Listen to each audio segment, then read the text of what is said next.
Welcome, fellow law-abiding citizens and fans of cinematic chaos, to Recap World. With a new movie on the horizon, it's time to revisit the man, the myth, the legend, Lieutenant Frank Drebin. This is a world where every routine investigation becomes a disaster and every sentence is a punchline. Join us as we recap the three hilarious films that defined an era of parody. We'll cover every ludicrous plot, every unforgettable character, and every sight gag that made these movies unforgettable. So, get ready to get up to speed on the most brilliant and brainless police officer in history. It's time for your complete Naked Gun Trilogy recap.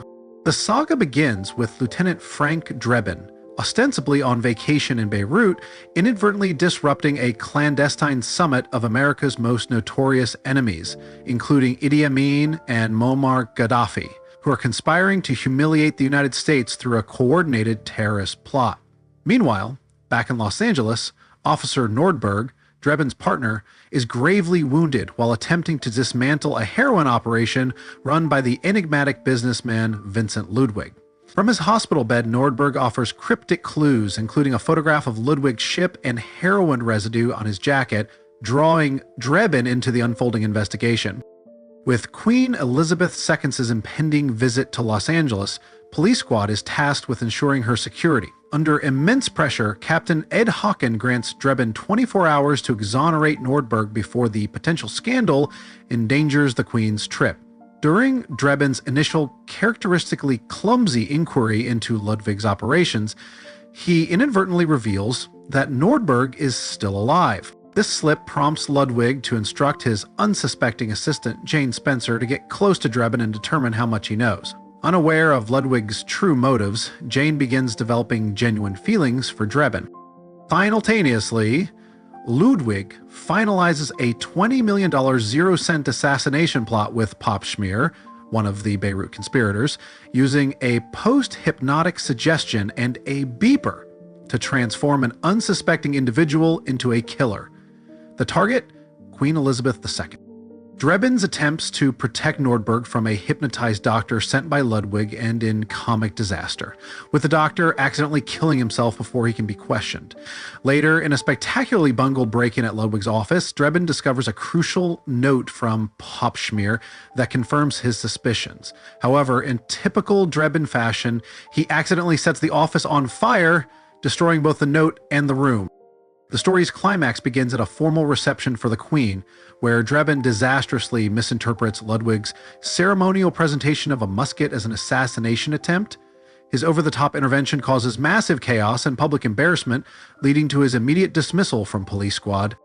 Unaware of her boss's true intentions until now, Jane uncovers the real location of the assassination attempt, a baseball game at Anaheim Stadium, where one of the players, Reggie Jackson, has been hypnotized to carry out the killing.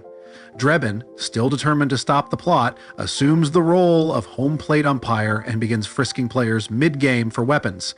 Ludwig activates Jackson using the beeper. Jane alerts Drebin, who tackles Jackson, triggering a massive bench-clearing brawl. Jackson momentarily escapes, and Ludwig seizes the opportunity to take Jane hostage as he flees.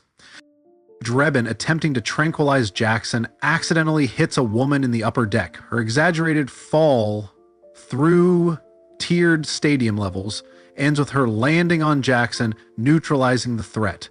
Drebin pursues Ludwig to the upper deck, tranquilizing him just before he can escape. Ludwig's fall becomes increasingly absurd. He's struck by a passing bus, flattened by a steamroller, and trampled by the USC marching band. In a final ironic twist, band members step on the beeper, activating Jane's post-hypnotic trigger and prompting her to try to kill Drebin, an attempt he narrowly survives. This film establishes a key comedic principle of the trilogy. Drebin's incompetence isn't a side joke, it's the driving force of the narrative. His blunders cause chaos, escalate tension, and, paradoxically, resolve the conflict. The introduction of Jane as a romantic interest adds a consistent personal thread to ground the growing absurdity. The second installment opens with Drebin being honored at a White House dinner for arresting his 1,000th drug dealer. Naturally, this solemn occasion is promptly derailed.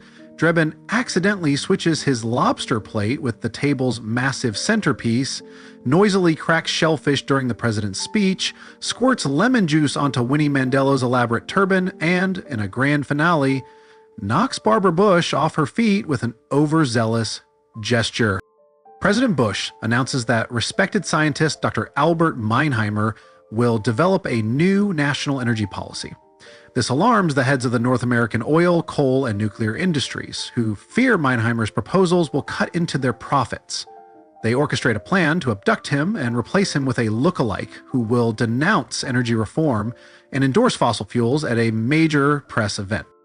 Drebin is assigned to uncover the conspiracy, and along the way rekindles his relationship with Jane, now working for the film's antagonist, Quentin Habsburg. Their reunion takes place at the bleakly themed Blue Note Cafe, a jazz club decorated with photographs of disasters, from sinking ships to plane crashes. Their relationship is reignited in a parody of the famous ghost pottery wheel scene, blending intimacy with absurdity. Drebin's attempts to gather evidence and infiltrate the conspiracy are, as always, riddled with comedic mishaps. From botched break-ins to slapstick interrogations, his efforts consistently backfire, yet continue to push the plot forward. The climax unfolds at the National Press Club dinner, where the imposter Meinheimer is set to deliver his speech. Drebin, through a flurry of chaotic interventions, mistaken identities, and slapstick brilliance, exposes the switch and rescues the real scientist. The energy tycoon's plot collapses under the weight of Drebin's chaos. In this installment, cements Drebin as the accidental disruptor of grand conspiracies. His personal arc with Jane also adds emotional weight, showing how his professional disasters are inseparably linked to his personal life. The use of parody, especially cultural references, like ghosts, deepens the trilogy's meta-comedic approach. In the trilogy's final chapter, Drebin is officially retired, attempting to adjust to domestic life as Jane thrives in her legal career. But Drebin is restless, haunted by dreams of rising crime and his longing for action. Jane secretly wants to start a family, adding unspoken tension to their marriage. Even marriage counseling, as expected, goes hilariously awry. Drebin's old colleagues, Ed and Nordberg, ask him to return for one last job. His first assignment?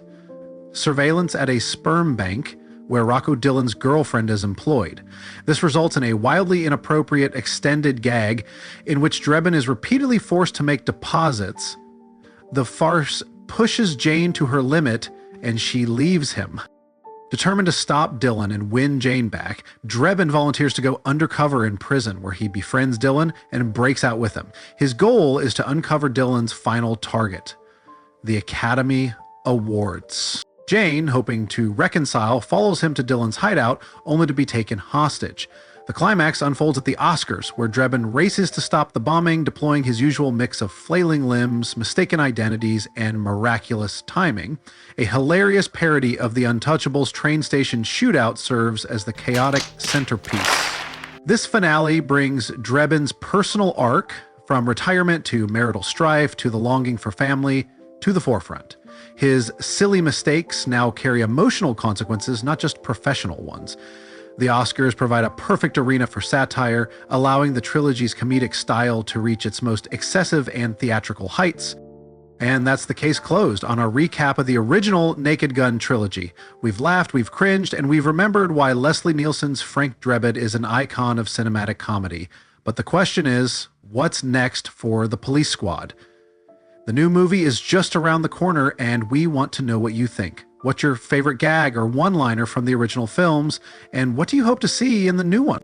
Let us know in the comments below. If you enjoyed this trip down memory lane, give this video a like, and make sure to subscribe to Recap World for more deep dives into the funniest films and TV shows ever made. And remember, in the words of Frank Drebin himself, a police officer's work is never done.